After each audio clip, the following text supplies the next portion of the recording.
Glória a Deus pela sua vida.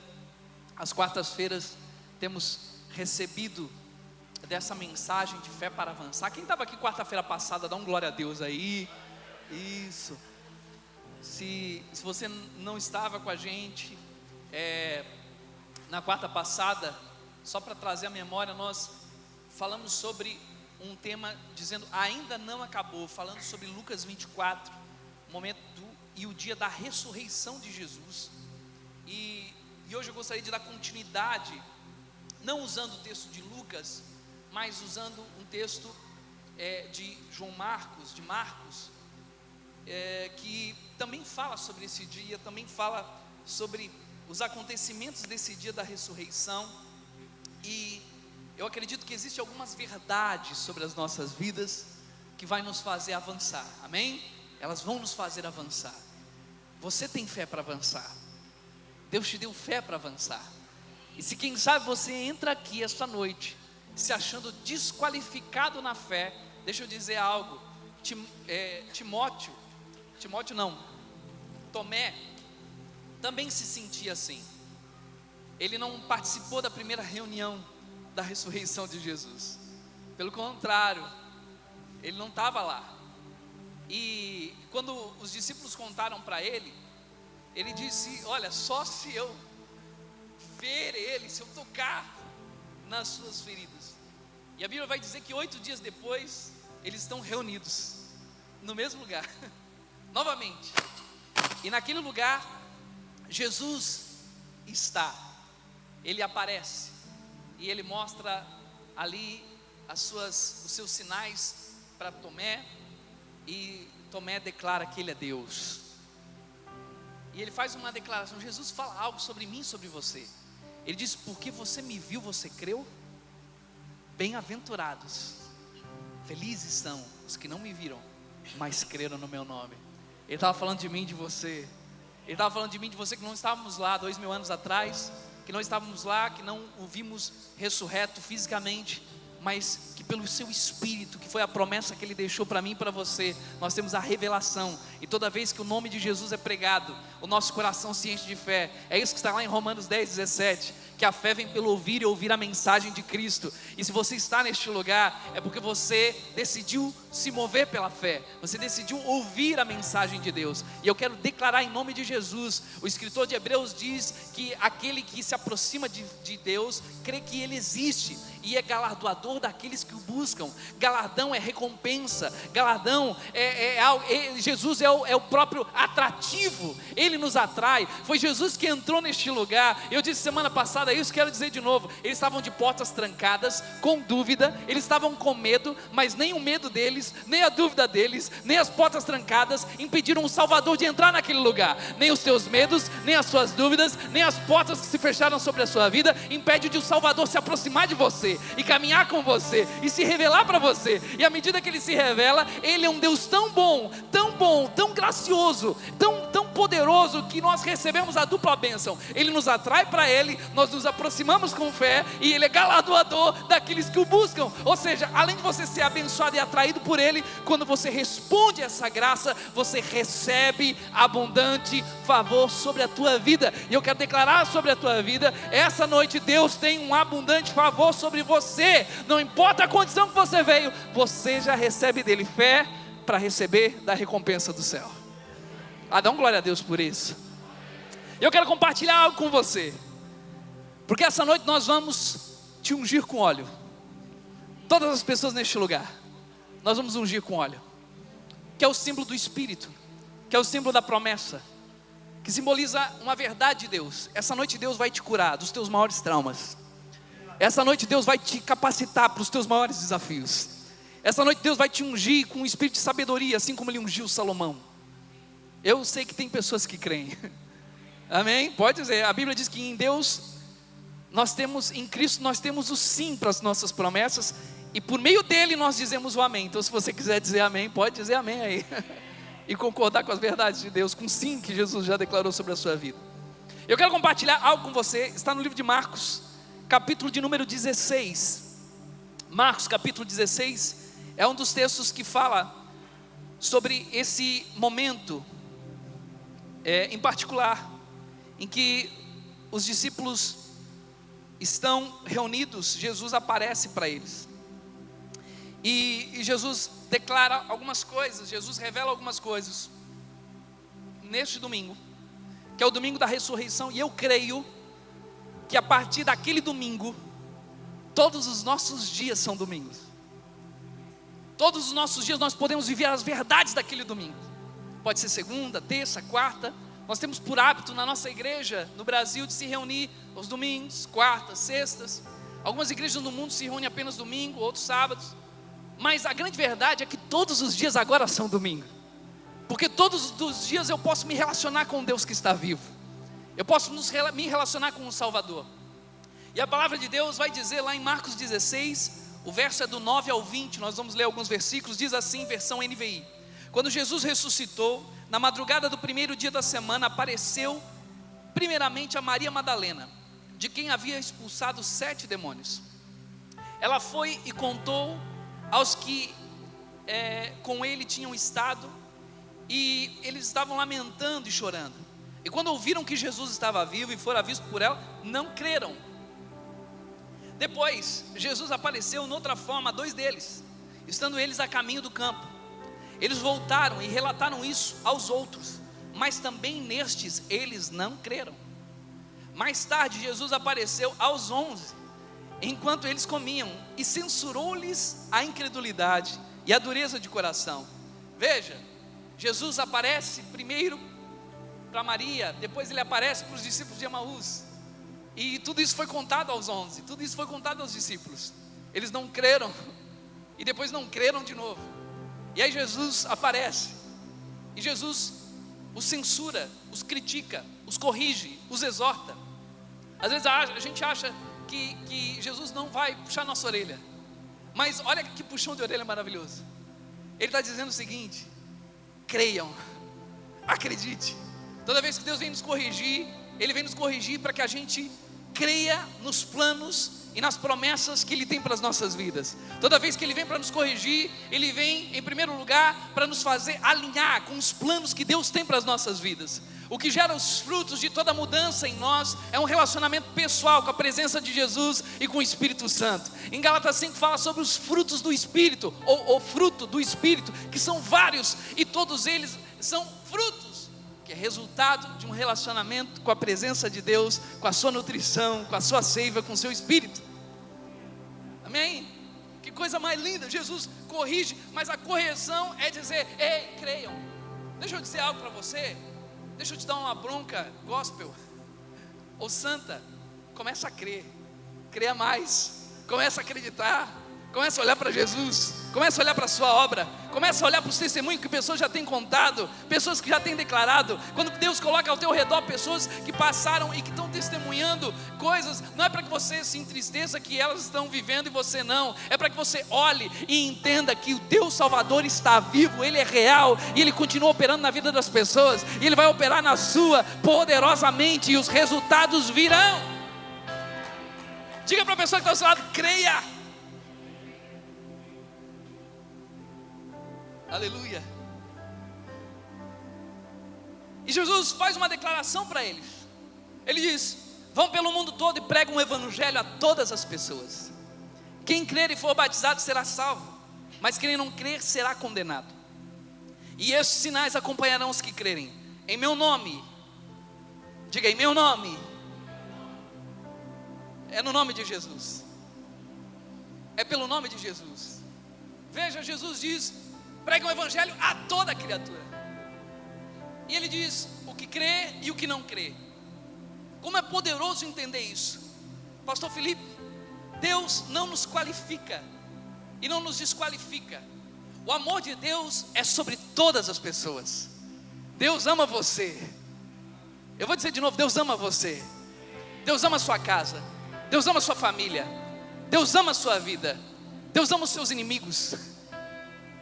Deus ama os que te perseguem. Deus ama os que puxaram o seu tapete. Deus ama os que não foram leais com você. Deus os ama. Amém? Isso é tão poderoso entender, porque nós não nos comparamos com ninguém. Deus não te chamou para se comparar com ninguém. Na parábola dos talentos, lá quando está se falando sobre o sermão profético, Em Mateus 24 em diante, uma das parábolas que Jesus traz é a parábola dos talentos. E ele dá talento para um, talento para outro, talento para outro. E depois o Senhor vem no final e vem buscar a resposta desses talentos. E ele não compara um talento com o outro, ele vem se relacionar com o que ele deu para você, com o que ele deu para cada um. Deixa eu dizer, não se compare com ninguém. Deus tem um relacionamento pessoal com você. Ele já deu uma medida de fé para você. Ele já deu talentos para você. E esse talento, na minha concepção, é fé. Porque lá em Romanos 12 vai dizer que Deus deu segundo a capacidade de cada um, a medida de fé sobre cada um. Deus te deu fé suficiente. Se relacione com a sua fé, exerça a sua fé, se mova pela fé, fale pela fé, haja pela fé. Deus não compara ninguém aqui, Ele compara pela fé.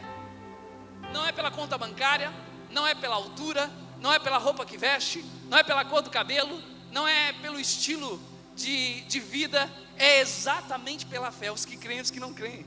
Você está aqui porque Deus tem te feito crer. Deus tem gerado fé no seu coração. E a mensagem do Evangelho, ela transborda a fé na sua vida. As pessoas vão olhar para você, você vai abrir a boca, elas vão crer em Jesus, elas vão conhecer a Jesus, elas vão ser salvas através de Jesus, que flui através da sua vida. E quanto mais você crê, mais fé transborda em você, mais você se relaciona com o Salvador, mais frutos são gerados em você, mais frutos as pessoas provam de Jesus através da sua vida, e vêm e glorificam a esse Deus Todo-Poderoso. Amém? Agora o poderoso aqui, e o que eu quero compartilhar com você essa noite, ele diz: em meu nome, e ele faz 5 declarações: expulsarão demônios, falarão novas línguas, pegarão em serpentes, e se beberem algum veneno mortal não lhes fará mal nenhum, e imporão as mãos sobre os enfermos, e estes ficarão curados. 5 declarações poderosas que Jesus faz. E aí a Bíblia diz, verso 19: depois que lhes tinha falado, o Senhor Jesus foi elevado ao céu, assentou-se à direita de Deus. E então os discípulos saíram, fizeram exatamente o que Jesus disse, pregaram por toda parte, e o Senhor cooperava com eles, confirmando-lhes a palavra, aleluia, com sinais que a acompanharam. Você pode orar comigo mais uma vez? Coloca a mão no teu coração. Espírito de Deus, nós te glorificamos o nome de Jesus. Obrigado, Pai, pela tua presença neste lugar. E Senhor, nossa oração é que nesse instante, independente de cada circunstância desse dia, esse coração se torna uma terra fértil. Imediatamente se torne uma terra fértil, apta a receber da tua palavra. E que essa terra fértil, que se relaciona com a tua palavra, que a boa semente, ele frutifique essa noite. Os teus filhos experimentem milagres essa noite, nessa quarta-feira. Aleluia. Que essa noite seja uma noite de milagres. Que os teus filhos provem essa semana, ainda no restante desse mês, ainda nos próximos meses, até o fim desse ano e durante as suas vidas, os milagres que somente a tua palavra podem gerar nas suas vidas. É o que nós declaramos em nome de Jesus. A igreja diz: glória a Deus. Queridos, quando eu era pequeno, lá em casa nós somos em 3 filhos. Tem o mais velho que chama Cristiano, o mais novo Daniel, e eu sou o João Batista. O meu nome é João Batista Mota Antunes. É um nome grandinho, né? Todo mundo me conhece por João Antunes. Mas em casa nem sempre foi assim. Porque meu pai também se chama João. Minha mãe é Maria e meu pai é João. Maria da Glória e João Norberto Antunes. E pelo meu pai se chamar João, em casa a gente sempre, para que pudesse identificar João, se olhava para os dois olhavam, né? Então me chamava em casa de Batista. Eu sofri bullying, sim, com a escolinha do professor Raimundo. Quem é da época da escolinha do professor Raimundo se revela agora em nome de Jesus. Tio Batista, lembra disso? Né? E aí que tinha um dentucinho assim. Então pegavam no meu pé, e eu era bem dentucinho. Só para você ter uma ideia, eu extraí 8 dentes da minha boca. Era o alien. Deus transformou a minha esposa, graças a Deus eu orei muito, ela casou comigo. Mas Acontece em casa que o nosso nome por vezes também sofre uma adaptação, né? Tem adaptação e acaba se tornando um apelido. Então em casa me chamavam de Tita. O meu apelido era Tita. Não vale rir de pastor, porque sabe que rir de pastor também está lá em Heresias de João, capítulo que eu inventei. E então era Tita. Tita queria me chamava de Tita. Então dentro da minha casa era Tita. Os meus primos me chamavam de Tita. E a gente vai esse apelido. Só que chega num determinado momento que eu fui para a escola. E no período de casa, eu não sei se com você foi assim também, mas quando está tudo carinhoso assim é Tita. Mas quando eu aprontava alguma coisa, quando a gente fazia alguma bagunça que fugia da trajetória comum, a tendência da nossa mãe é chamar pelo nome, né? O apelido some, não sei porquê. Então tinha algumas horas que eu ouvia João Batista Mota Antunes. Já gerava um frio, um calafrio dentro. Já sabia que tinha aprontado alguma coisa. E quando eu fui para a escola, eles começaram a me chamar de João, porque era o nome que estava lá. João Batista Mota Antunes. Chegava a dar um gelo. E por vários anos, nas minhas séries iniciais, quando fazia a chamada e falava João Batista Mota Antunes, impressionante como me dava aquela sensação de que parecia que eu estava em culpa, parecia que eu estava errando, parecia que era minha mãe me chamando de alguma coisa errada que eu fiz. E é interessante como os nomes influenciam na nossa história. Eu me lembro também de outra história com nome, que quando nós estávamos grávidos da Maria, a gente pensando, se for menino, que nome que a gente dá? E se for menina, que nome a gente dá? E é interessante que a gente foi passando uma lista de nomes. E quando a gente foi passando uma lista de nomes, Bia, alguns nomes passaram e eu disse, não, esse de jeito nenhum. E a minha esposa, por quê? Não, eu não gosto desse nome. E depois eu fui parar para pensar, por que eu não gostava daquele nome, pastor Márcio? Por quê? E é interessante, eu tinha um amigo da escola, não vou falar o time que eu torço, porque perdeu ontem. Sangue de Jesus tem poder. E eu tinha um amigo que era flamenguista, e eu era palmeirense rachado naquela época. E de meia do Palmeiras, boné do Palmeiras, pasta do Palmeiras, penal do Palmeiras, aquele negócio todo, caneta do Palmeiras, etc. Aí o time jogava no domingo, perdia, e eu tinha um amigo flamenguista, e ele tinha um nome, não vou dizer o nome dele, para a gente não criar estereótipo sobre esse nome. Mas é interessante que depois eu fui descobrir que eu não gostava de determinado nome, porque ele pegava no meu pé todo dia. E segunda-feira eu chegava a faltar aula quando meu time perdia, de tão chato que ele era. Pensa num cara chato. Eu sabia que ele ia pegar no meu pé o dia todo. E é interessante como a gente se relaciona com nomes. Tem alguns nomes que hoje mexem com a nossa sociedade, mexem com a nossa história. Quando a gente ouve falar sobre nomes como câncer, como estupro, como depressão, para algumas pessoas, nomes comuns que eram para ser bons, como pai, como mãe, numa pessoa gera uma grande alegria, noutra pessoa você vê que gera um medo extraordinário. E o que eu quero te dizer com isso? Que a Bíblia, principalmente no Antigo Testamento, ela fala sobre nomes. E era muito importante para o povo judeu principalmente. O nome tinha um significado muito próprio, inclusive para Deus. Deus vai se revelando com vários nomes. Deus se revela como o Senhor é a nossa bandeira, como o Senhor é a nossa cura, como Deus Todo-Poderoso, como Deus Altíssimo. Mas a Bíblia diz em Filipenses, no capítulo 2, que existe um nome que é acima de todo nome. Deixa eu dizer de novo para você, existe um nome que é acima de todo nome. Aquele que se revelou com vários nomes, o Deus Todo-Poderoso, o Deus que se revela como o Eu Sou, o Yahweh, que nós traduzimos por Javé. Esse Deus Todo-Poderoso disse que daria ao seu filho um nome que é acima de todo nome. e todo joelho vai se dobrar, e toda língua vai confessar que Ele é o Senhor.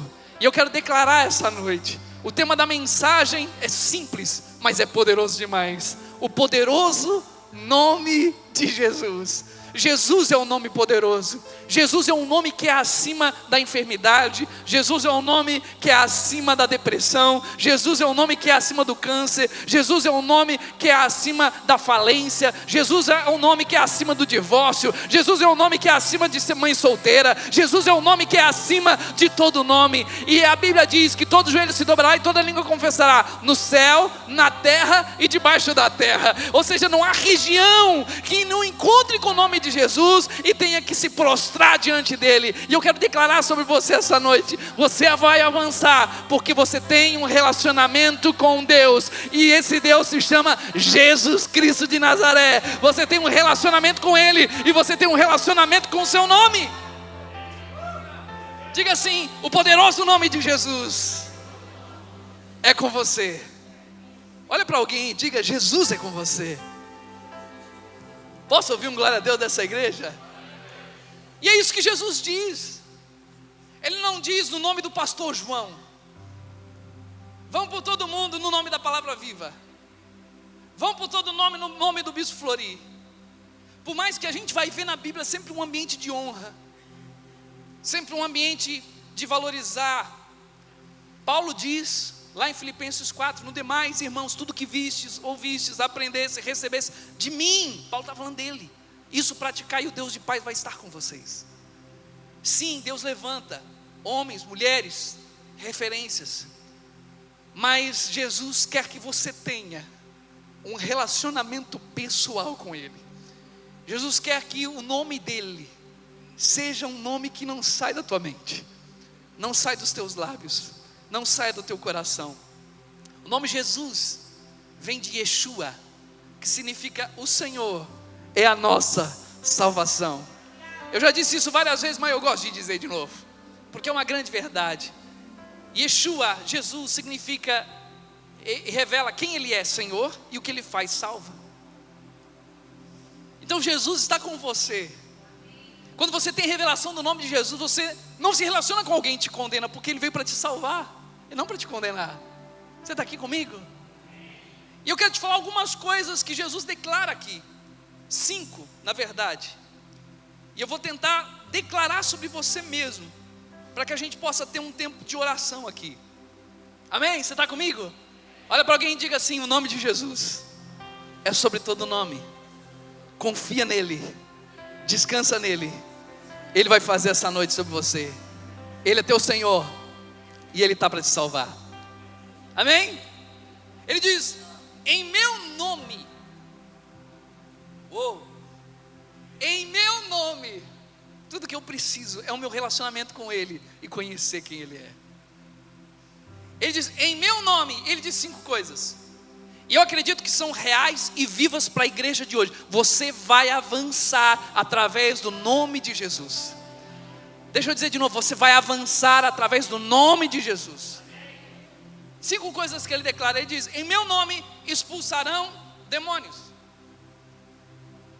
E a gente não, eu quero trazer tanto literal como aplicar para a nossa vida de hoje, para o nosso dia a dia de hoje.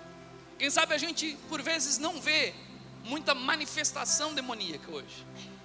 Existe, mas por vezes a gente não vê. Paulo vai dizer em Efésios 6 que a nossa luta não é contra carne nem sangue, mas contra principados, potestades, espíritos dominadores. Então existe um grupo que age nesse ambiente de possessão, mas existe algo que age num ambiente de principado, de potestade. Certo texto vai dizer que o príncipe desse século cegou o entendimento. Uma das maiores áreas em que pessoas têm vivido uma vida superficial, não conseguindo avançar, não conseguindo se relacionar com os frutos e com a verdade do Evangelho, é porque os seus entendimentos são limitados. Você vê pelos discípulos, que naquele domingo, os discípulos de Emaús estavam andando, eles não conseguiram ver Jesus, eles não conseguiram entender que a morte de Jesus fazia parte de um plano maior de Deus. E a primeira declaração que eu e você precisamos entender é que Jesus, no nome de Jesus, nós continuamos expulsando demônios. Há poder contra as trevas. Eu gosto do texto de Marcos, quando diz que Jesus atravessa o mar, e do lado do mar da Galileia tinha um gadareno, e aquele gadareno, ele se cortava, ele vivia gritando, ele vivia isolado, tentavam segurá-lo com correntes, nada segurava ele. Mas a Bíblia vai dizer que quando Jesus pisa naquela terra, escute em nome de Jesus, quando ele pisa naquela terra, aquele gadareno, e o texto vai dizer que quando Jesus fala com ele, ele diz: meu nome é Legião, porque somos muitos. E até hoje se faz uma matemática tentando se calcular quantos demônios tinham ali. E uma legião romana tinha em média 6.000 homens. Então se acredita que era possível que aquele homem estivesse possesso por cerca de 6.000 demônios. Será que tem algum poder isso? Sim ou não? Sim.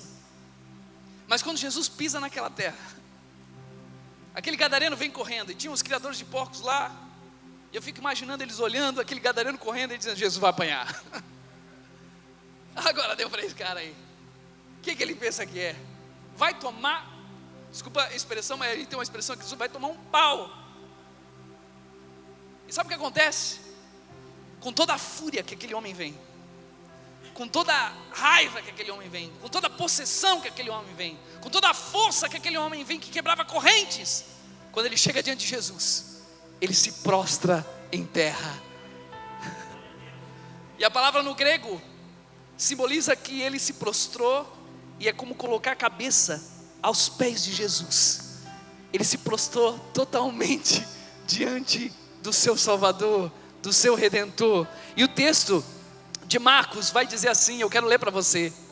Diz assim: e gritou em alta voz: que queres comigo, Jesus, Filho do Deus Altíssimo? A legião sabia o nome de Jesus. Ela precisou se prostrar porque ela reconheceu que quem estava ali era o seu Salvador, é o seu Redentor. E a primeira coisa que eu quero declarar para você é que você pode se mover contra todas as potestades espirituais. Você pode se mover contra as trevas, cadeias vão quebrar, grilhões vão cair. Escute em nome de Jesus. Às vezes eu vejo pessoas vindo com medo, com certo receio, dizendo: pastor, fizeram isso, fizeram uma obra assim. E claro, a gente precisa não ignorar o mundo espiritual, mas deixa eu dizer para você, a Bíblia diz que a luz resplandece nas trevas, e as trevas não prevalecem contra ela. Maior é o que está em nós do que aquele que está no mundo. Deixa eu liberar isso para você. Se alguém fez algum tipo de trabalho de macumbaria, de feitiçaria, lançou algum tipo de palavra contra você, alguma palavra de maldição, quem sabe foi uma pessoa importante para você, seu pai, sua mãe, e diante do nome de Jesus, toda maldição foi quebrada. Não há poder que te toca. O poder que está sobre você é o poder do Espírito Santo de Deus. Dá um amém se você crê. Pode aplaudir o Senhor Jesus. Glória a Deus. Segunda coisa que ele diz: falarão em novas línguas. No nome de? Diga para a pessoa que está ao lado: no nome de Jesus, você pode se mover contra as trevas. Diga: no nome de Jesus, você pode falar novas línguas. E eu não vou ler para você aqui, mas depois, se você ler Atos 2, vai falar que os discípulos recebem a promessa do Espírito, e eles começam a falar em outras línguas. Há um alvoroço, um barulho muito forte atrai todas as pessoas que estavam lá, de várias localidades, de vários lugares, com línguas diferentes, com falas diferentes, dialetos diferentes. E o texto vai dizer lá em Atos 2, eu só vou ler para você: tanto judeus, verso 11, tanto judeus como os convertidos ao judaísmo, os cretenses e árabes. Ele está finalizando uma quantidade enorme de nomes que ele declarou. Nós os ouvimos declarar as maravilhas de Deus em nossa própria língua. Então nós cremos no dom espiritual, nós cremos no falar em línguas estranhas. Paulo vai ensinar, tem um capítulo que ele dedica só para isso. Ele diz que é muito importante, edifica-se a si mesmo. Mas deixa eu falar algo para você. Quando Deus te deu novas línguas, Ele te deu uma língua que vai alcançar que vai conectar com pessoas, que vai conectar lugares que não estão conectados, que vai revelar verdades de Deus em lugares aonde não entrou ainda, aonde não teve acesso ainda. Deixa eu liberar isso para você, deixa eu liberar isso para o teu coração. Deus te deu uma nova língua, e novas línguas apontam para conectar com novos ambientes e novas pessoas. Tem esposas que não conseguem entender a língua dos seus maridos, tem maridos que não conseguem entender a língua das suas esposas, tem filho que não consegue entender a língua dos seus pais, tem pais que não conseguem se comunicar com seus filhos. Deus está te dando uma nova língua, porque Ele vai conectar a tua casa, Ele vai conectar o teu casamento, Ele vai conectar a tua empresa, Ele vai conectar você com os teus amigos, Ele vai conectar com o ambiente, e a língua vai revelar as grandezas de Deus através da sua vida. Deixa eu liberar isso sobre você. A grandeza de Deus vem sobre você, e ela vai fluir através de você com uma nova linguagem que Deus libera sobre você. Esteja movido pelo nome de Jesus, e experimente de novas línguas sobre a tua vida. Dê um glória a Deus se você crê. Terceiro, ele diz: pegarão em serpentes. Quem gosta de cobras aqui? Ninguém. Uma vez fui tirar férias com minha esposa. Fui abençoado com um hotel fazenda. E muito legal, muito show. E uma das atrações era ver um cara que cuida de cobras. Que bela atração, né? Mas agora começou a tirar uns tipos de cobra lá que eu fiquei todo apavorado. Ele falou assim: não, eu gostaria que vocês passassem aqui e tocassem nela. Eu falei: eu não. Não sei se ela almoçou ou não. Não sei se ela está boa ou não. Porque a serpente, ela aponta exatamente para isso. A maioria, eu não vou falar a maioria porque eu não sei se é a maioria ou não, mas existem as peçonhentas, as que têm veneno mortal. Então, normalmente, se você vê uma cobra, você não vai pegar ela, você vai fugir dela. É ou não é verdade? E por vezes é assim. As pessoas hoje, elas vivem uma vida limitada, não vivem uma vida avançando no nome de Jesus, porque quando se levantam problemas, quando se levantam as serpentes, as pessoas fogem do problema. Fogem do problema dentro da sua casa, fogem do problema na empresa, fogem do problema no dia a dia. Não aguentam em determinadas funções, porque elas fogem dos problemas. Mas eu creio num Deus que te deu poder de ousadia. Ele te deu coragem, Ele te capacitou. Paulo diz a Timóteo, lá em Timóteo,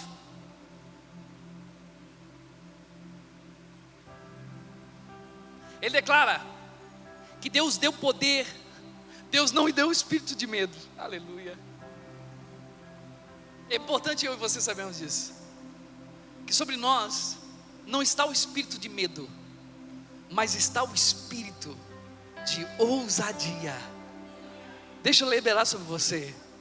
Quanto mais você se relaciona com Jesus, quando mais você se relaciona com o nome de Jesus, quando mais você se relaciona com Cristo.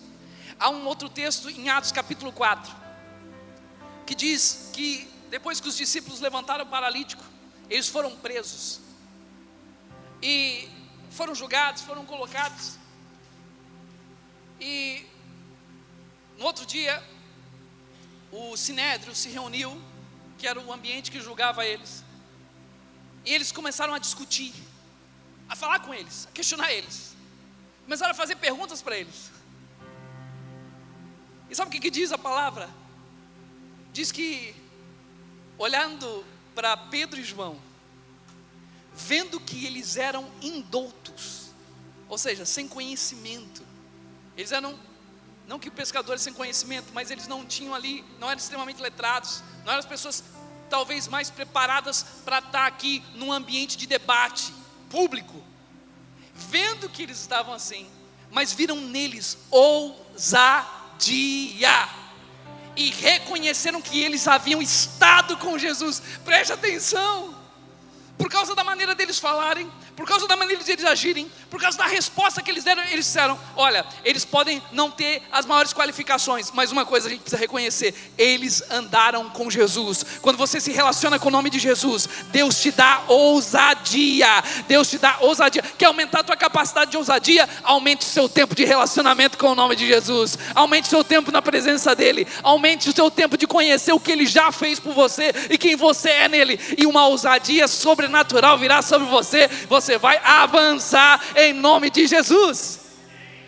E para concluir, os dois últimos pontos. Ele diz: em meu nome falarão novas línguas, pegarão em serpentes, e se beberem algum veneno mortal, não lhes fará mal algum. Ninguém aqui fica bebendo veneno. Nem quero te encorajar a isso, não faça isso. Parece meio estranho, né, pastor? Se beberem algum veneno, ora, quem é que vai lá tomar veneno? Mas eu me lembro de um texto em Atos 28, em que Paulo está sendo levado para Roma, e acaba tendo um naufrágio na ilha de Malta. E a Bíblia diz que depois de eles escaparem daquele naufrágio, eles estão catando alguns gravetos para aquecer e fazer um fogo, porque estava chovendo muito, estava muito frio. E uma víbora pula e pica a mão de Paulo. E todos que estavam ali olharam para Paulo e disseram: ei, certamente esse aí é um assassino. Já julgaram ele, já condenaram Paulo. Ele é um assassino, escapou do mar, foi morrer na terra. Deu para ele. E o texto vai dizer, depois eu quero que você leia lá Atos 28, os primeiros versículos. Vai dizer que eles estavam esperando que ele inchasse e que ele morresse. Mas a Bíblia diz que nada aconteceu com Paulo. E eles começam a achar que ele era Deus. Ei, deixa eu dizer algo para você. Há muitas pessoas que não avançam porque deixaram venenos entrar no seu coração. Quem sabe o veneno de uma frustração do passado, de um trauma no passado, de um acidente, de uma falha de alguém que você ama. Quem sabe em algum ministério, seu líder, seu pastor, aquilo entrou dentro de você, aquilo entrou dentro do teu coração. Quem sabe hoje, eu estou falando aqui, tem pessoas sentadas aqui ou assistindo, que todos os dias tomam um veneno que amargura o seu coração. Você traz à memória tristezas, feridas, que te enfraquecem, que te fazem passar mal, que te dão um desânimo, que roubam de você a sua fé para avançar. Mas deixa eu dizer algo para você: o nome de Jesus é com a tua vida. E Jesus disse que no nome dele, o veneno, ele não disse que você não tomaria o veneno. Olha só como é forte isso. Ele não disse que o veneno não vai entrar, ele disse que o veneno não vai ter efeito.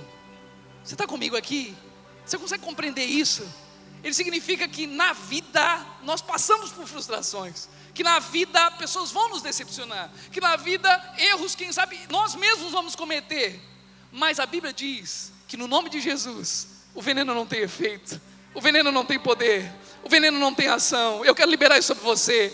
Nenhum veneno tem poder sobre você, nenhuma falha tem poder sobre você, nenhuma culpa tem veneno sobre você, tem poder sobre você. Nada pode impedir você de viver e se relacionar com o nome de Jesus. Não tem veneno dentro de você, tem vida dentro de você. Dentro de você tem um antídoto, que é o sangue de Jesus, que é o poder de Deus, que é o Espírito Santo. E eu quero concluir com isso. A última coisa que Jesus diz: imporão as mãos sobre os enfermos em meu nome, e eles serão curados. Há poder de Jesus para curar, há poder de Jesus para te libertar, há poder de Jesus para o teu problema, há poder de Jesus sobre a tua angústia, há poder de Jesus sobre a tua enfermidade física, há poder de Jesus para curar essa noite aqui. Ele diz lá em Tiago: está alguém triste? Ore. Está alguém feliz? Cante louvores.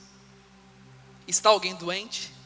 Chame os presbíteros, unja com óleo e faça a oração da fé. E a oração da fé salvará o doente, e os seus pecados lhe serão perdoados. Eu quero dizer que tem poder de Deus para você essa noite aqui. E eu quero orar por você. Eu queria pedir para você ficar de pé, em nome de Jesus.